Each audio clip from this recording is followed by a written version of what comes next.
Hello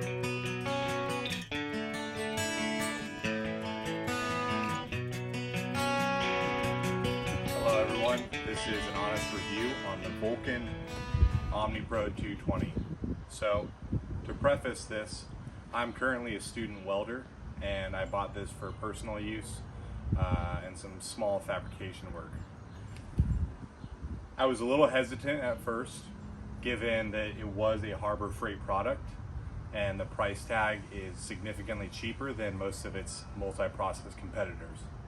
However, I will say after having this for about 3 weeks, I am fairly impressed with the quality of the components and the welds it's able to output.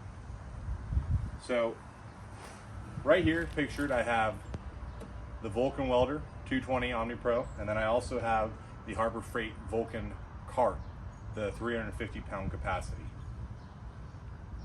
Now a little bit about the welder. It's dual input, 120 volt and 240 volt. Both input cables are included with the machine. It came with a MIG and flux core gun, as well as a nozzle for both MIG and flux core and contact tips. It also came with stick electrode holder right here, and on the other side, as you can see, the work clamp. Now what is not included is the TIG gun as well as the foot pedal.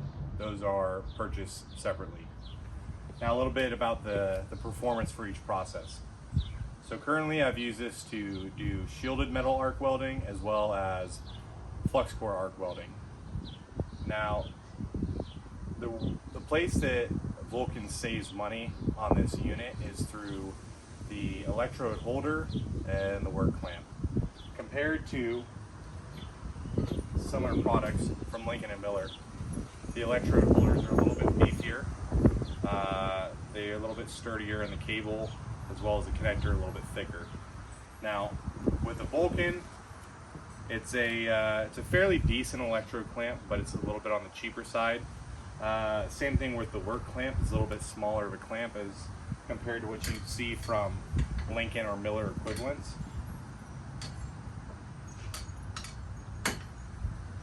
Now, for the MIG gun, the handle right here, all plastic, trigger plastic, thin metal hook.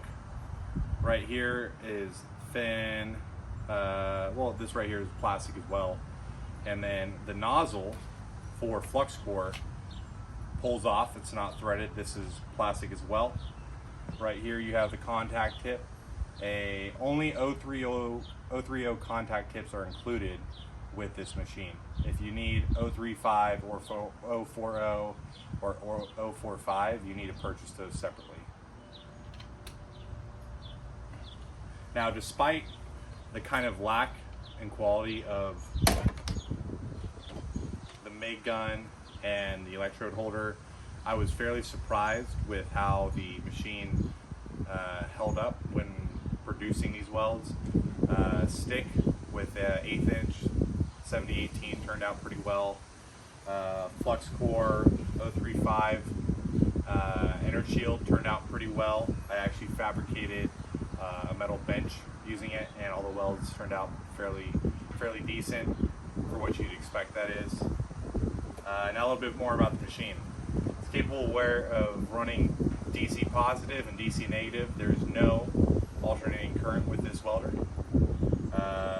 Different modes, you can run MIG, TIG, flux core, stick, and there is no pulse.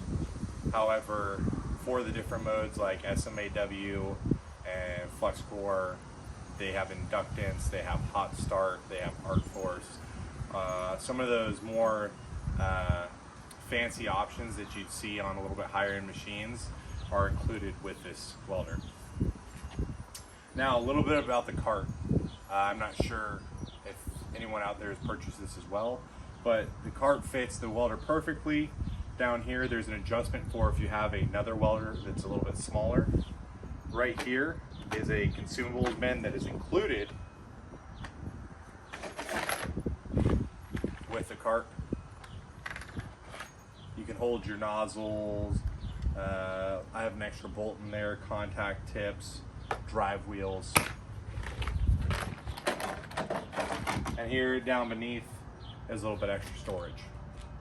A little bit disclaimer, I have not used this machine for gas tungsten arc welding or TIG or gas metal arc welding or MIG. I've only used it for flux core and shielded metal. Now for the front of the machine, we have a home button, the LCD screen, a back button, and then 3 knobs here. One for amperage or wire feed speed, one for voltage, and this one is the main select knob. Down here we have the power switch. Now I haven't run into this problem, but some people have mentioned that the switch can get stuck in the middle between the on and off position, and it can damage the internal electronics of this machine, so be wary of that.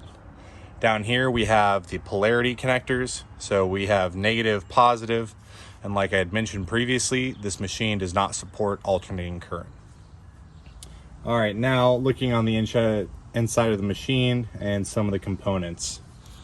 So up here on the top are basic directions for MIG, flux settings, TIG settings, stick settings, as well as rated duty cycles. As far as duty cycles go for this particular machine, running a 240 input, I have not noticed any problems as far as minor welding goes. However, I honestly have not really tested this for welds lasting a little bit longer than 1-2 minutes or welding more than 40-50% of the time. All right, now down here we have the drive roll. This machine's pretty neat because it's able to take 10-pound spools as well as 2-pound spools. The way you switch it out is just unscrew this and the smaller spool attachments in there for 2 pounds. Another neat feature is a cold wire feed trigger right here.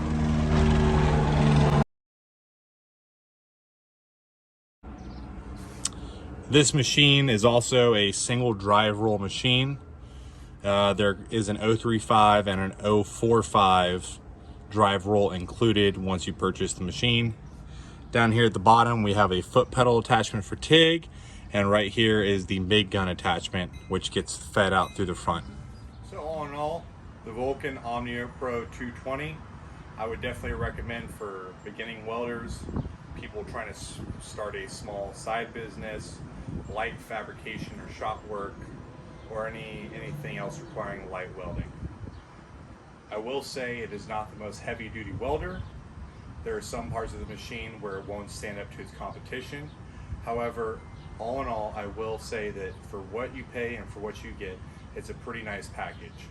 One final note, if you are purchasing this machine from Harbor Freight, I recommend purchasing the 2-year extended warranty at a minimum, because the Vulcan company only has a 90-day limited warranty for this product. The last thing you'd like to do is spend $1,200 or more just for the product to malfunction after 2 months, 3 months. Anyways, thanks for watching. If you guys have any questions or comments, please leave them down below and I'll try and get back.